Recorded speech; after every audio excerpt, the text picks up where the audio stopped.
Mr. Richard, alam ko po yung room niya mamaya. Konti lang. When you don't know the person talaga. Pero yung nakakilala ko po sila na sobrang bait po talaga nila.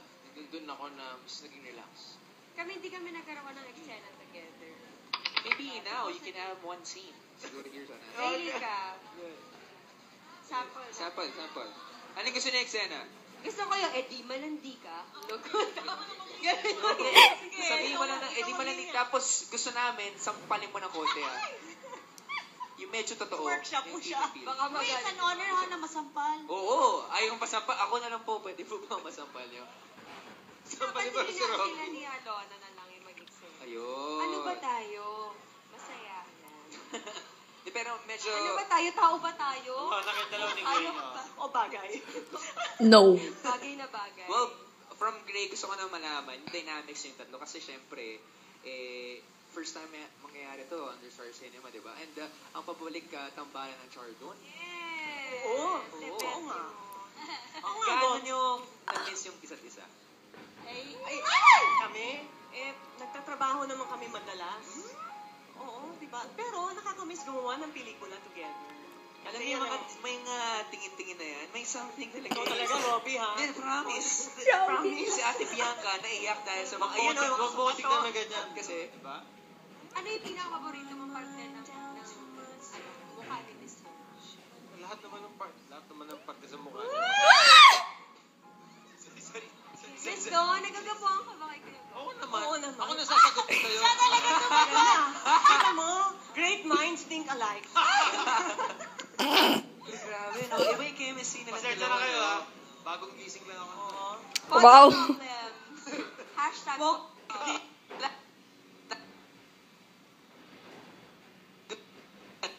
Yeah, she's dating the gangster. At walang linya-linya masyado dun, ha? Oo. Tinginan Saka lang, and isang that makes eksena a lang. difference. Thank you po. Grabe, no? Napaka-memorable nga. Pero alam mo, after this movie, Love Affair, kami ni Don, meron kaming ginagawa na isang show. Pretty busy. Wow! So, abangan nyo rin yan. And that should be out by, siguro, last week of September. Papakabangan ng mga pili natin. Kamusta, ito gusto kong malaman mo na kamusta po ang pakipagtrabaho nyo with the one and only? Ako, I only had one scene lang with Bea. I totally enjoyed it. And sana lang talaga nadagdagan pa. Pero, di bale, hino-hope ko na may next project kami eh. Gusto ko pa rin makasama si Bea. Ang galing na. Sana Sarap talaga. katrabaho. Pero kayo, mas marami kayong eksena. Tapos na nga yung shoot namin, pero gusto ko pa rin sa mga trabaho. Wow! Wow. How is it working with Bea? Miss niyo ako. How is it working with Bea? At the same time, Bea, how is it working with the Chardon? Ako grabe, sobrang blessed yung pakiramdam ko. Kasi minsan lang mabibigyan ng pagkakataon to work with these, the great actors.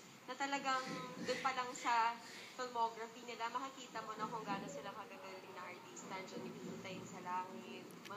Diba? Parang minsan ka lang nabibigyan ng pagkakataon sa panahon ngayon na makagawa ng isang magandang pelikula kasama itong magagaling na artista na ito. And plus, they're professionals. Mga ba, pelikula mo, pinapanood din namin, no? Redenton. Ano yan? Pakpak may doktor. Wow! Grabe, ha? Well, you can see the great dynamics dito sa Asap Silaw coming from these great actors right here. Pero just briefly, can you tell us, ano ba ang dapat pakabangan namin dito sa pelikula na to? Si Gray talaga nga abang. Ikaw ang magdadala talaga. Gray, may tanong ako, hindi ba umikat yung shoulders mo? Kasi parang, ikaw ang nagdala ng hat. Ikaw ang nagkarga eh. Hindi naman. Wow! Confident!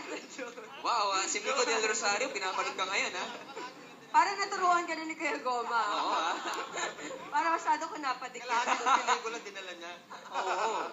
Nadala talaga. Pero ano ba dapat pakaabangan ng mga pamilya natin? Well, itong movie na it's a love story. The love It's affair. something you can relate to. Part of this movie, talagang tatamaan ka. Lalo ka na. Lover boy ka. Alam mo. Oo, di ba halatang halata naman. Spike Ako, I tayo just dyan. wanna clarify that this Sige is nga. not a mistress movie. It is. Yes. Surface observation lang. Pero this is a story that tells the journey of the three characters. Nasa crossroads sila ng buhay nila. It's either magpapatawad ba sila, mag-heal ba, kailangan ba nila ng healing, or kailangan ba nila makita kung ano nagpapaligaya sa kanila. Tama yun. Lahat ng sinabi nila. And bukod pa doon, ito yung parang comeback movie namin ni Richard. Si Chardon movie. Tapos may added Bea Alonso pa. Ano pang hahanapin mo, di ba? Ha? Ano pang hahanapin nyo? Kaya abangan nyo lang. On August 12, this movie is showing. And then August 11, if you have the time, join us sa SM Mega Mall Cinema 7. Yes. This is Meron pa tayong mga international screenings. Oo, that's right. Huwag po natin kalimutan, this is under the direction of Noel Naval for Wow, Star that's a- Cinema. Yes. And Tsaka we have, mamaya sa Fairview Terraces kami and sa Fisher Mall. Yes. Fisher Mall at 4, Mall Fairview show! Terraces at 6 p.m. that's right. Maraming salamat. But before we let you go, I'm sure gustong marinig ng mga kapamilya ang kasagutan nyo sa tanong na to. Kasi tulad na sabi ni Miss Bea Alonzo, ano nga ba ang nagpapasaya sa inyo? Alright, let's start with Grace. Ano nagpapasaya sa inyo? Toys. Toys. Anong klase? Wow, wow ah! Ilang taong ka na?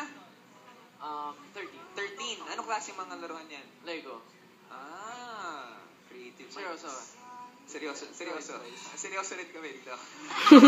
Kala mo ba joke yung tanong? Miss Bea, ano nagpapaligaya sa inyo? Hirap nga, ang aga naman yan. Bakit? Ano ba nagpapaligaya Ano sa ba akin? papaligaya? Nagpapaligaya sa akin. Parang ngayon, maligaya ka na eh. Nagpapaligaya sa akin na...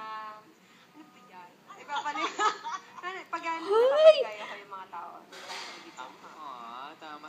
Sir Richard, maliban kay Miss Dawn, ano po ba or sino po ba ang nagpapaligaya sa inyo? Alam mo naman, makasama ko lang kayo, maligaya na ako. Wow! Pagkasama mo si Miss Don, maligaya ka na. Lalo na pag kasama lang kita, Robby, ngayon, maligaya na ako. Yan ang mga kasagutan ng ng mga 40 years in the industry. Iba? Oh my God! 40 Ang na. ka ni Robby, Kuya Go. Na talaga namang Aabot tumatak ka rin dyan. Maraming salamat. Miss Don, ano po ba ang nagpapaligaya sa inyo? Siyempre, bukod sa mga anak ko, family ko, ang nagpapasaya talaga sa akin is being creative. I like to stay creative, whether it is doing film work, my acting, or maski yung mga hobbies na ginagawa ko that have to do with arts and crafts. Once I'm doing that, I'm happy.